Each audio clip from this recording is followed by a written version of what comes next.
por Atos, capítulo 4, a partir do versículo de número 23.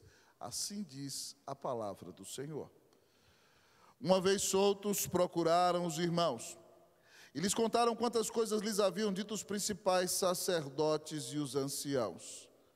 Ouvindo isto, unânimes, levantaram a voz a Deus e disseram: Tu, soberano Senhor, que fizeste o céu e a terra e o mar e tudo que neles há, que disseste por intermédio do Espírito Santo, por boca de Davi, nosso pai, teu servo, por que se enfureceram os gentios e os povos imaginaram coisas vãs?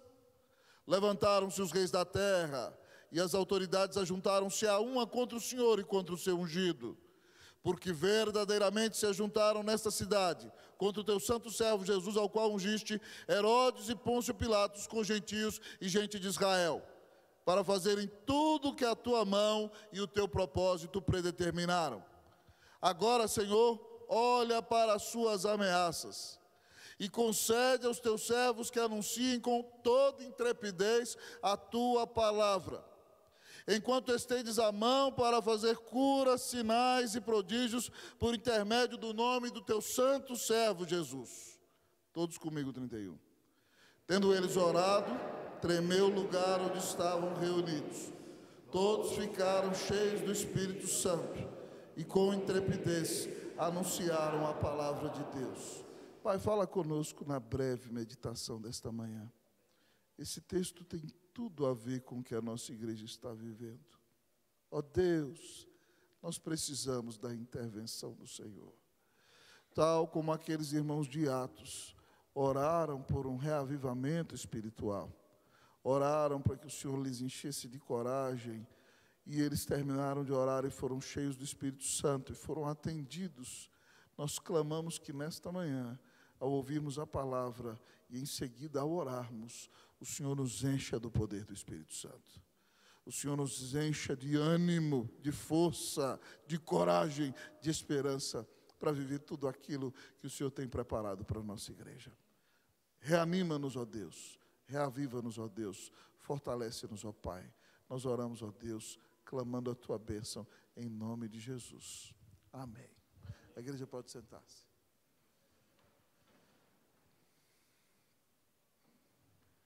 Queridos amados irmãos, povo de Deus, a Igreja Presbiteriana Unida de São Paulo tem a visão de ser uma igreja que é bíblica, fundamentada nas Escrituras, vive em unidade e é relevante na transformação desta cidade para a honra e para a glória do nome de Jesus. Para alcançarmos essa visão, nós cremos que devemos pregar o Evangelho a toda criatura e fazer discípulos de todas as nações, como o Senhor Jesus nos ensinou. A estratégia para que façamos isso é viver na vida da Igreja de Cristo adoração, ensino, serviço, evangelização, missões, oração, comunhão, para a honra e para a glória do nome de Cristo Jesus. Mas, vez por outra, amados irmãos, no meio de tantas lutas e desafios, nós precisamos da intervenção de Deus na nossa vida. E nós acreditamos que para que a Unida cumpra a sua missão, nós precisamos da intervenção sobrenatural do Senhor, conduzindo a nossa igreja para a honra e para a glória do nome de Jesus. E nessa manhã, sem mais delongas, nós vamos ouvir aqui sobre como orar por reavivamento. O livro de Atos conta a história de um avivamento contínuo. Você bem poderia chamá-lo de Atos do Espírito Santo, porque você vê como o Espírito Santo cai sobre a igreja em Jerusalém e a leva até os confins da terra. Tem um telefone tocando, não é Jesus que está ligando. Então, fique comigo aqui no sermão. Como orar por reavivamento? Como nós vamos orar por um reavivamento espiritual na nossa vida nessa manhã? A igreja de Atos, como eu disse a você, vive um grande reavivamento. Mas depois que o Espírito Santo cai sobre a igreja, Pedro prega o primeiro sermão, 3.000 se convertem. Depois, Deus o usa, amados irmãos, para curar aquele coxo que fica na porta do templo chamada Formosa. Ele prega, mais 2.000 se convertem. Então o Sinédrio, vendo aquele frenesi, aquela comoção, manda prender Pedro e João. E aí então, Pedro e João diante do Sinédrio agora são intrépidos. Pedro não é mais aquele homem amedrontado que negou o Senhor Jesus, talvez há 3 meses atrás, talvez há 2 meses atrás. Ele agora diz lá em Atos 4:12 que debaixo do céu não existe nenhum outro nome dado entre os homens pelo qual importa que sejamos salvos. E os homens do Sinédrio então, ao virem a intrepidez de Pedro e de João, reconheceram que eles estiveram com Jesus. E tomaram a seguinte decisão: nós não podemos agredi-los, nem bater neles, porque um sinal notório foi feito diante dos olhos de todos, mas proibamos a eles que falem deste nome, o nome de Jesus.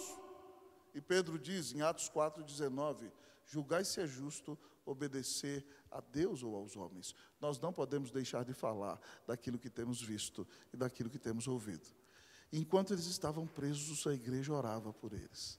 E quando eles saíram, o texto diz que uma vez soltos, versículo 23, eles procuraram os irmãos, lhes contaram como os sacerdotes os estavam perseguindo. E a Bíblia diz que eles juntos oraram por um reavivamento espiritual na vida da igreja. Hoje, nós oraremos, depois de 122 anos, por um reavivamento espiritual na vida da Igreja Presbiteriana Unida de São Paulo. Como orar por reavivamento? Primeira verdade que o texto nos diz: ore em unidade. Como orar por reavivamento? Ore em unidade. Versículo de número 23, olhe comigo. Uma vez soltos os irmãos, vamos ler comigo todos? Uma vez soltos os irmãos, procuraram os irmãos e lhes contaram quantas coisas lhes haviam dito os principais sacerdotes e os anciãos. Início do 24. Ouvindo isto, unânimes, levantaram a voz a Deus e disseram: a igreja ora em unidade. Ela não só ora em unidade, ela ora em unanimidade. Aqui cai por terra aquele princípio mundano que diz que a unanimidade é burra. Não, a unanimidade é celestial. Quando nós estamos unidos ao redor do Senhor Jesus. A igreja orou em unanimidade. Se nós queremos um reavivamento espiritual, nós devemos orar em unidade. Jesus já disse que um reino dividido contra si mesmo não subsistirá. E quando ele orou por nós, ele disse: não rogo somente por estes, mas por aqueles que vão crer em mim por intermédio da palavra destes, para que eles sejam um, como és tu, ó Pai, em mim, e eu em ti, que sejam eles em nós, para que o mundo creia que tu me enviaste. A unidade é uma tremenda estratégia missionária. Jesus orou porque quando nós somos um, quando nós nos amamos uns aos outros, as pessoas que chegam de fora e veem esse amor na igreja, são atraídas por esse amor e querem ficar no nosso meio. Então Jesus orou para que nós vivêssemos em unidade. E o paradigma da nossa unidade é a unidade do Pai com o Filho, unidade de essência. É só pelo Espírito Santo de Deus, irmãos, que nós podemos desfrutar essa unidade no corpo de Cristo. Se alguém entra nessa igreja e encontra as pessoas brigando, ninguém vai querer ficar aqui. Eu digo mais a vocês: se nós não vivermos em unidade, nós não vamos orar juntos. Nós vamos querer a destruição um do outro. Eu gosto do texto de 1 de Pedro, que fala sobre casamento. E termina dizendo que o marido tem que tratar a mulher como vaso mais frágil, vivendo a vida comum do lar. E aí ele termina dizendo: para que não se interrompam as vossas orações. Se você ficar brigando com seus irmãos, você não vai orar com eles. É simples. Se nós queremos um reavivamento espiritual, nós temos que orar em unidade. Nós temos que colocar de lado diferenças humanas. Nós temos que colocar de lado preferências pessoais. Nós temos que morrer para nós mesmos e estarmos dispostos a amar aqueles pelos quais Cristo morreu. Uma igreja dividida vai ser destruída. Uma igreja unida, amado irmão, será invencível. É por isso que nós temos que lutar para viver em unidade na nossa igreja. Eu amo aquela frase do reformador Philip Melanchthon: nas coisas essenciais, unidade; nas não essenciais, liberdade; em todas as coisas, caridade. Caridade é amor. Nas coisas essenciais, unidade. Nós não abrimos mão das doutrinas da palavra de Deus. Nós, presbiterianos, amamos as doutrinas das Escrituras. Nisso nós não abrimos mão 1 centímetro sequer. Nas coisas essenciais, unidade. Nas não essenciais, liberdade. Uns gostam mais de cântico, outros gostam mais de hino. Nós vamos brigar por causa disso. Se Deus está sendo louvado e o culto é feito conforme a palavra, nós vamos brigar por causa disso. Não é uma falta de sabedoria do tamanho do mundo. Nas coisas essenciais, unidade. Nas não essenciais, liberdade. Em todas as coisas, caridade. Em todas as coisas, amor. Que Deus nos faça, amados irmãos nesta igreja, amarmos uns aos outros não só de palavra, mas de fato de verdade. Para que quem chegue aqui perceba o amor de Deus no nosso meio. Nós que estamos no conselho temos visto muitas coisas esse ano. Esse ano só houve uma reunião das reuniões mensais do conselho em que nós não recebemos novos membros. Foi uma reunião em que tivemos que aplicar disciplina no horário que era para receber novos membros. Mas na próxima já vamos receber de novo. E uma das coisas mais abençoadas, irmãos, que nós escutamos, quando alguém chega na igreja, é o seguinte: eu fiquei na igreja unida por causa do abraço. Que bênção maravilhosa, louvado seja o nome do Senhor. Se nós nos amamos, o abraço vai ser sincero, vai ser verdadeiro. A igreja é a nossa casa, é a nossa família, é o povo de Deus. Que maravilhoso foi o dia do nosso passeio esse mês, onde nós pudemos ter um dia de comunhão, de amizade, de confraternização como o povo santo de Deus. Minha sincera oração é que Deus continue fazendo da Igreja Presbiteriana Unida de São Paulo uma igreja verdadeiramente unida pela ação do Espírito no nosso meio, para a honra e para a glória do nome de Jesus. Se nós queremos um reavivamento, temos que colocar diferenças de lado e temos que orar em unidade para a honra e para a glória do nome de Jesus. Que Deus faça de nós uma igreja verdadeiramente unida em nome de Jesus. Amém. Mas talvez você me pergunte nessa manhã: pastor, como orar por reavivamento? Em primeiro lugar, ore em unidade. Em segundo lugar, reconheça a soberania de Deus. Como orar por um reavivamento? Reconheça a soberania de Deus. Eles estão sendo perseguidos. Acabaram de proibir aos apóstolos, dizendo-lhes que não podem mais pregar em nome de Jesus. E eles vão desobedecer.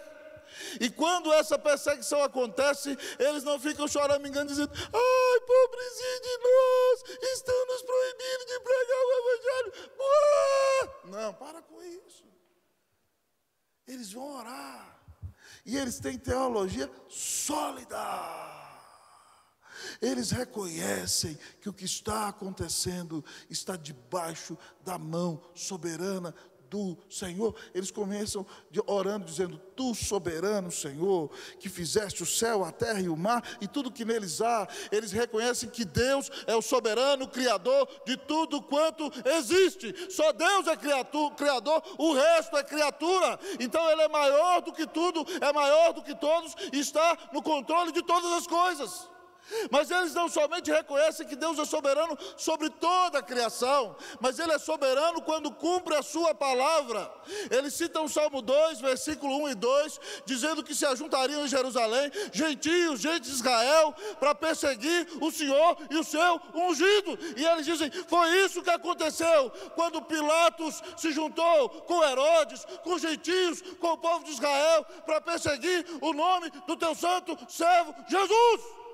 Eles não só reconhecem que as lutas que enfrentam estão debaixo da soberania de Deus, mas cumprem o que ensina a palavra de Deus. Mas mais do que isso, eles reconhecem que tudo que estão vivendo é decreto do Senhor. Versículo de número 28 diz: para fazerem tudo o que a tua mão e o teu propósito predeterminaram. Aleluia. Nós cremos na soberania de Deus. O Salmo 115:3 diz: no céu está o nosso Deus, tudo faz como lhe agrada. Então nós temos que orar assim: olha, lá na segunda semana de maio, Deus botou a polícia para fazer um estouro na Praça Princesa Isabel. E a Cracolândia se espalhou pela cidade e parou na porta da nossa igreja, porque a tua mão e o teu propósito eterno predeterminaram. O que nós temos vivido não pegou Deus de surpresa. Está no decreto de Deus. Em última instância, foi Deus quem determinou que a Cracolândia estivesse aqui. Porque Ele tem propósitos com isso. Ele é Deus. E nós temos então que reconhecer. Talvez algumas coisas que nós precisamos fazer, nós jamais faríamos se Ele não tivesse colocado a Cracolândia aqui. E aí eu fico perplexo com a nossa dureza, porque Deus tem que trazer uma Cracolândia para a porta da nossa igreja, para que a gente se desarraigue de nós mesmos e queiramos avançar para a honra e para a glória do nome de Jesus. Reconheça que Deus é soberano. Reconheça que nada na sua vida pega o Senhor de surpresa. Nenhuma tragédia que você está enfrentando pegou Deus de surpresa. Nenhum desafio que você está vivendo pegou Deus de surpresa. Deus está no controle de exatamente tudo que você está vivendo. Talvez para você pareça a situação mais desesperadora. Talvez você já esteja arrancando os poucos cabelos que tem na cabeça. Mas Deus continua sendo Deus. Deus continua no controle. Deus continua conduzindo todas as coisas. E Ele soberanamente vai realizar os seus propósitos para a sua eterna glória, para o bem da sua igreja e para fazer de você alguém mais parecido com Jesus. Reconheça que o seu Deus é soberano e Ele está no controle de todas as coisas. Se você reconhecer a soberania de Deus, ainda que você sofra, você não precisa se desesperar, porque você sabe que aquele que está te levando para viver essa situação difícil te ama e deu Cristo na cruz para te salvar. Como orar por reavivamento? Reconheça que Deus é soberano. Se você reconhece que Deus é soberano, você vai orar por reavivamento, porque você sabe que nada foge ao controle dele. Ele é o soberano criador, ele cumpre a palavra dele, ele faz tudo o que a sua mão e o seu propósito predetermina. Então para nós vai ser não só clichê, mas vai ser alegria cantar. Tu és soberano sobre a terra, sobre os céus tu és Senhor absoluto. Que bênção é saber, irmãos, que todos os fios de cabelo da minha cabeça estão contados, que nenhum deles caiu sem a permissão do Senhor. Eu tenho que ser o careca mais feliz da terra. Aleluia! Se caiu é porque Deus quis e Ele me ama. Deus é soberano. Quando você confia na soberania do Senhor, você tem força para lutar, mesmo nos dias mais difíceis da vida. Que Deus faça de você alguém que tem uma fé firme e inabalável na soberania de Deus. Veja bem que depois que Deus nos leva para algumas tragédias, nós ficamos mais quebrantados, nós ficamos mais dispostos, nós consagramos mais a nossa vida para o Senhor, nós não queremos perder um segundo sequer, nós queremos ser uma bênção nas mãos de Cristo Jesus. Reconheça a soberania de Deus. Quando você reconhece que Deus é soberano, pode orar por reavivamento. Pastor, como orar por reavivamento? Ore em unidade. Reconheça a soberania de Deus. Você está brigado com algum irmão da igreja? Você está desesperado ou meio angustiado com o que está acontecendo com você? Que Deus tenha misericórdia de nós, que Ele nos ensine a orar por reavivamento. Pastor, como orar por reavivamento? Ore em unidade, reconheça a soberania de Deus. Mas em último lugar, clame a Deus por intrepidez. Como orar por reavivamento? Clame a Deus por intrepidez. Versículo de número 29 a versículo 31. Eu leio o 29, a igreja o 30, nós todos o 31. Agora, Senhor, olha para as suas ameaças e concede aos teus servos que anunciem com toda a intrepidez a tua palavra. Vocês, o 30.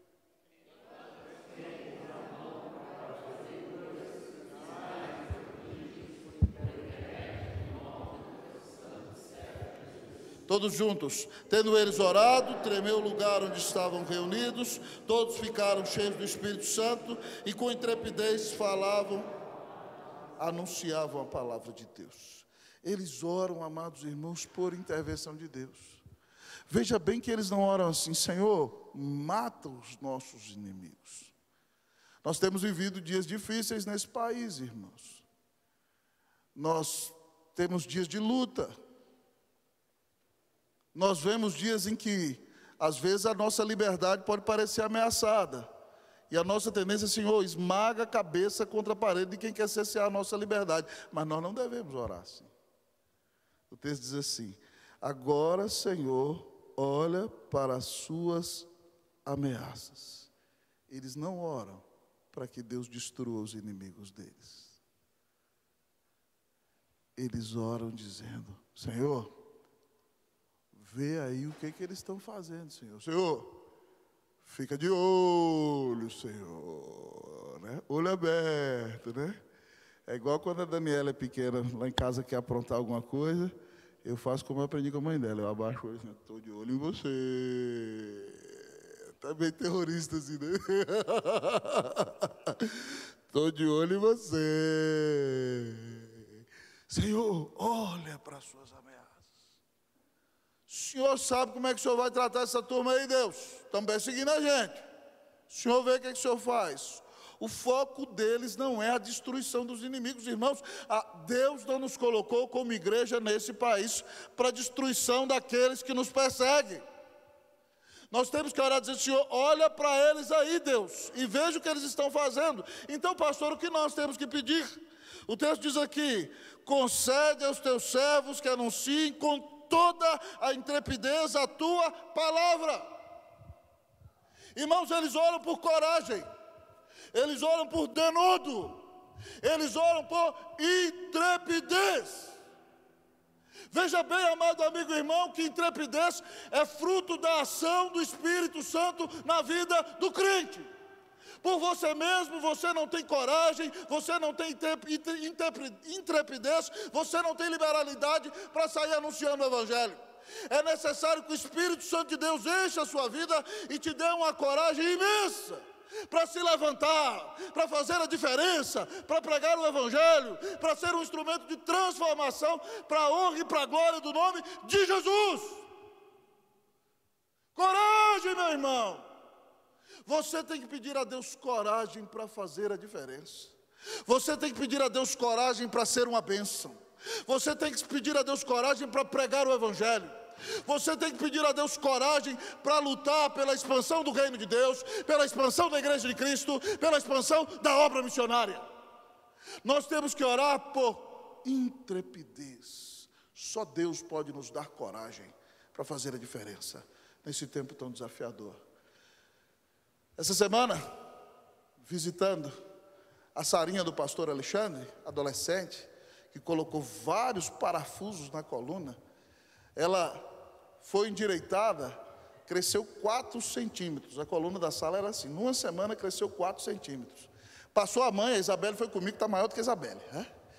E eu lia para ela na Bíblia, eu perguntei: Sara, você sabe qual é o mandamento que mais se repete na Bíblia? Ela: qual, pastor? Não temas e não temais. Irmãos, se esse mandamento se repete tanto, é porque a nossa tendência natural é ter medo, meu prefeito. Então Deus tem que dizer todo dia para você: não temas, não temais, não temas, não temais, não temas, não temais, não temas, não temais. É mais do que 365 vezes. Não temas, mais do que 1 por um dia do ano. Não tenha medo, coragem, coragem. Não seja medroso. nós somos o povo de Deus, o povo do Evangelho. Nós temos que ter coragem para nos levantarmos e fazermos a diferença para a honra e para a glória do nome de Jesus. Diga aí para o seu irmão nessa manhã: deixa de ser medroso. Não seja um borra-botas. Coragem! Que Deus faça de ti um homem corajoso, uma mulher corajosa, em nome de Jesus. Amém! Mas enquanto eles clamam por intrepidez, eles dizem: Senhor, se o Senhor quiser pegar essa turma na esquina, o Senhor que sabe, o Senhor sabe, eu não vou mexer com isso não, isso é departamento do Senhor. Me dá coragem.